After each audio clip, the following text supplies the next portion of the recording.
What's up, Goat Talk family? Welcome to another special edition of Goat Picks. Man, we're gonna get into these NCAAF football games pretty much on Thursday night, August the 31st. We only can do about I want to say four of these games due to the fact that the other lines are not out yet. So pretty much we're just gonna give the opinion of these games and then we'll probably double down later to give out predictions on the other games if we have one. But our first prediction, we're gonna go over the Kent State versus UCF game. Pretty much the line is at 36. How you feeling about that game, real? The line at 36. UCF had a decent season last year. I know their quarterback. I don't know if that guy's still there or not, but he threw for I think he threw for over like what 1,500 yards, and he ran the ball a lot too. And their defense is pretty decent. They put up a lot of points. I think the end of their season they kind of fell short with a lot of losing to Duke, but 30-13. I think losing to Tulane at Tulane. Um, But they had a decent season though. They had a winning season for like the past 3 or 4 seasons. You feel me? They look way better. They was ranked at one point. You feel me? So they got a lot to ride on, man. And they playing the UCF. They playing Kent State. Kent State. I mean, Right.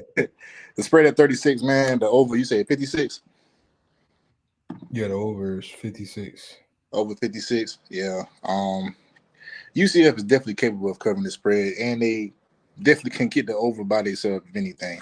If they come out, play fast pace, get their turnovers and on defense and stuff like that, they're gonna push it, man. They're gonna push the pace.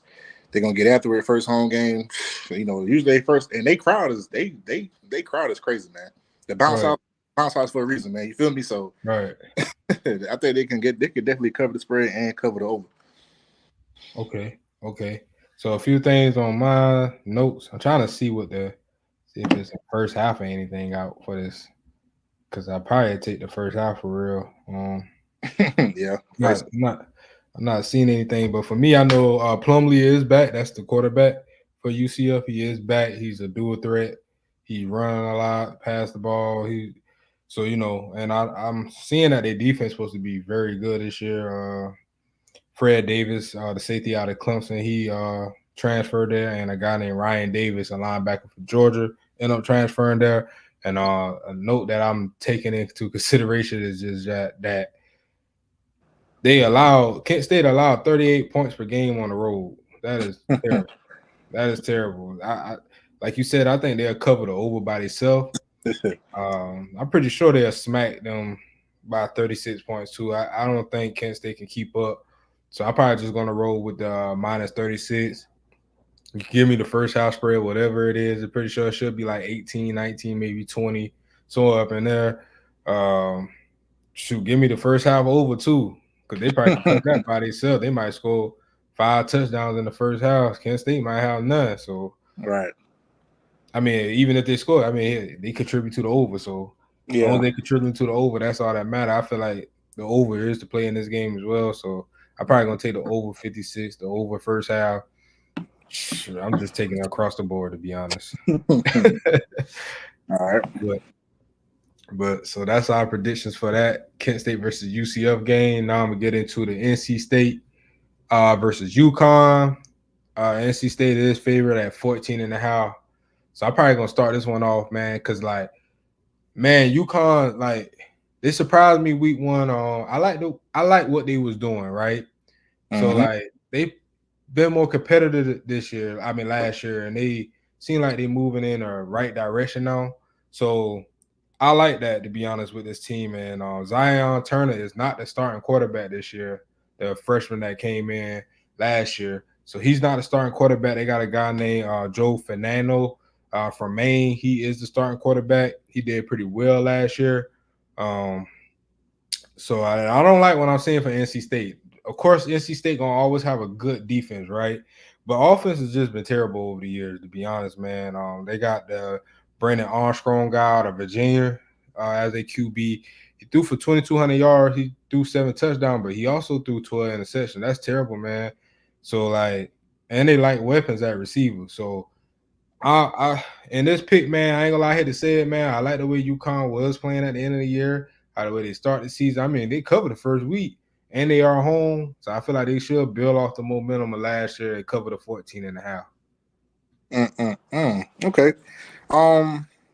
UConn definitely got what? I think they got 5 starters returning on offensive line. One of the offensive linemen is a third team offensive line, something like that. I don't know. And then, yeah, the guy from Maine is the starting quarterback. I read that too. He did have a decent season at Maine. I think he threw for 2,000 yards or something, 2,200 yards. North Carolina State, they do have a new offense this year.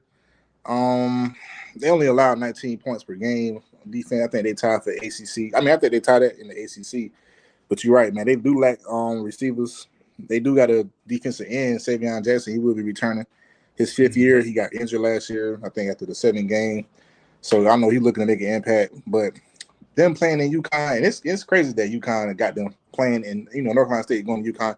Usually games like that, it's like, okay, like why not take, the team that ain't favored, especially when they home. Like UConn State first game, they're gonna be pumped up, ready to get after it, man. So I'm gonna ride with you on that one, man. I think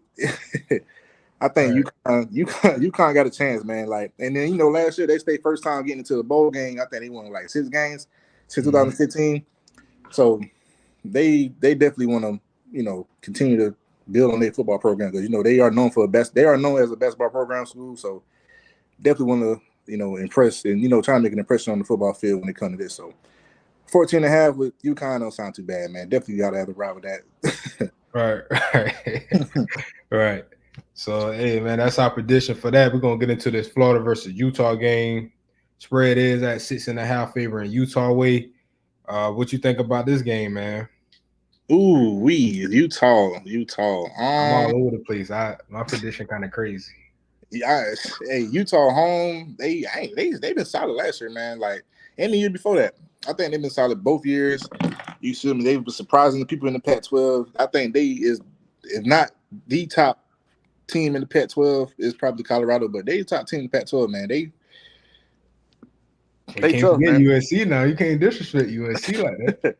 USC, after seeing what USC did against San Jose State, they decent. Defensively, they still got some things to work on. But Utah, I think they are balanced. They are a well-balanced team, man. Offensively and defensively. Spread is at what, 6.5? And they home. I mean, SEC football is different, bro. You feel me? I get it. Yeah. SEC football is definitely different. Pac-12 football is different. I'm gonna have to ride with Utah, man. I have to ride with Utah, bro. Utah. Dang, I feel like, man, I'm going against the grain, man. I'm gonna tell you why, though. I'm gonna tell you why. So, all right. So I looked at this game. Florida do got a transfer quarterback out of Wisconsin, which is Graham Mertz, right? He completed 60% of his passes down there at Wisconsin. And I understand, like, I think it's hard to come off ACL injuries, man, and be like an impact player off the bat. So Karen Rising, he did towards ACL in the Rose Bowl. And I think, like, of course, people are healing fast from ACLs, but it's just like, is he gonna be that dual threat? Like, is he gonna give it his all? So I'm looking at that. He say he's healthy. The coach keep trying to throw out, oh, we don't know if he. I don't know. I don't know what the coach doing, but he's saying he's healthy.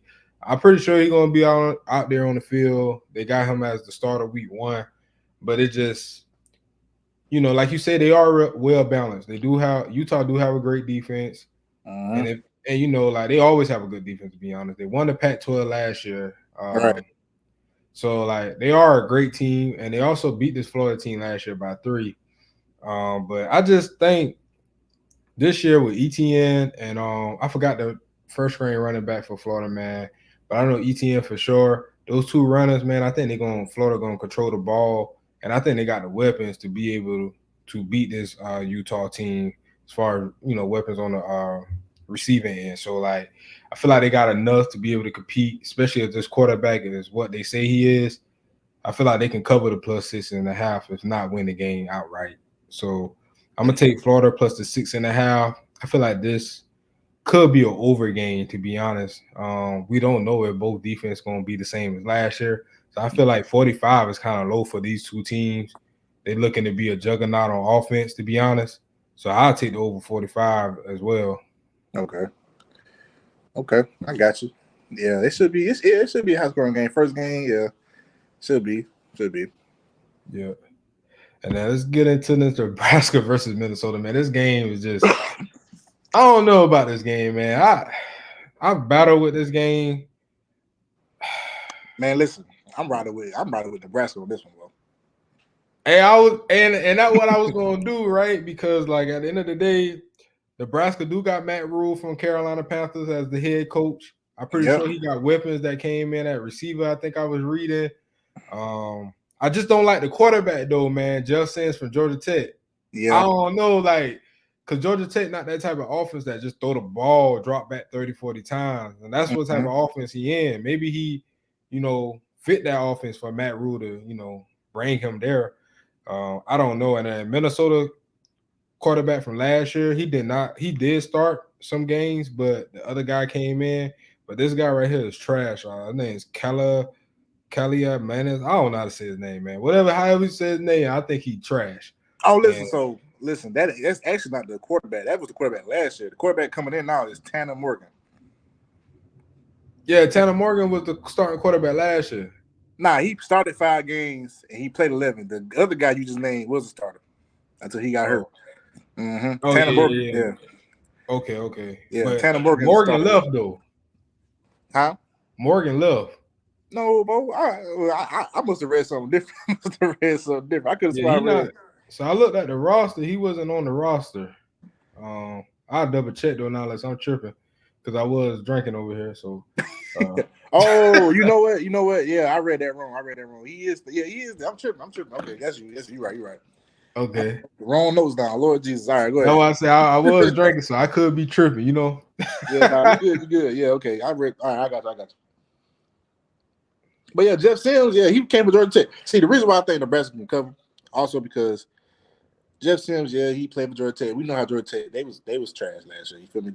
They, I guess saying, and him being where he was at, he ain't really had no help. I feel like this Nebraska team, and the head coach Rule came from Carolina. He already got winning seasons with Baylor and Temple. Giving them their most winningest season ever at Baylor and Temple. You know what I'm saying? And then Jeff Sims is a dual quarterback. He can throw and he can run. Yeah, he had a lot of interceptions, but if you look at the season Georgia Tech had, the past 3 seasons they had, they wasn't hitting on 2 cents, man. So right. I feel like Jeff Sims is going to be in a better position. I think he's in a better position being with Nebraska, being in the Big Ten. This is a Big Ten game, Minnesota, Nebraska. Minnesota is home, but they, like you said, that quarterback. Yeah, I read the stats. I don't think he hit, bro. He's not it. He's not it. And they missing a running back too from last year. I think he got drafted by the Lions, if I'm not mistaken. So, yeah, that running back was a beast. He was a beast. Yeah, so he going too. And Minnesota really, they offense, they depend on the run game. So if Nebraska can stop that, they good. You know what I'm saying? Oh yeah, I also was leaning over the 43 just in case, because Nebraska defense was shaky stopping the run last year. Mm-hmm. I remember. I don't know if they got a running back. I didn't see anything on the depth chart to replace the guy from last year, but I think I'll do a small lean on the over too. I think both teams will be able to score on each other. But Minnesota is a running team, so they might milk the clock a lot. But we'll just have to see. But I feel like Nebraska is a high-scoring offense, so I feel like they'll just put up points. Yeah, for sure. And then, like I said, with the head coach being in the NFL, and like I said, had a good season with Baylor and Temple, he gonna bring that win mentality, like sense of urgency. Mm-hmm. And this quarterback Jeff Sims, coming from Georgia Tech, I feel like Coach Rue I think you have him in a good position to make plays and make plays with his feet, man. And they got the receivers to do it. He gonna get after it, man. I think it'll be a fast paced offense, up tempo. So the over definitely can hit, man. And I think they can stop Minnesota. Minnesota being home, yeah, I get that. But Nebraska, I think they got a chance to. They could win the game, man. If not, cover the spread. So I'm gonna rob with them. Right. So I'm gonna do just a quick recap for y'all, to remember. Just in case y'all forgot what we said. So we definitely rocking with Nebraska plus the 7. Yeah. We split on the Florida and Utah game. Real rocking with Utah minus 6.5. I'm gonna take Florida plus the 6.5 and the over 45. We both agree to the UConn NC State versus UConn game at plus 14.5 with UConn, and we also agree with UCF the over 56. UCF minus 36. UCF first half. UCF over first half over. UCF spread over like spread. Just take it all. So I feel like they all gonna cover that, man. So hey, man, make sure y'all like, subscribe, hit the notification bell. We're gonna keep putting out videos throughout the season. NBA, NCAA basketball, NCAA football, back to WNBA last year. I know y'all really was rocking with us for WNBA, but we good across the board. So just make sure y'all rock with us, like, subscribe, and we out.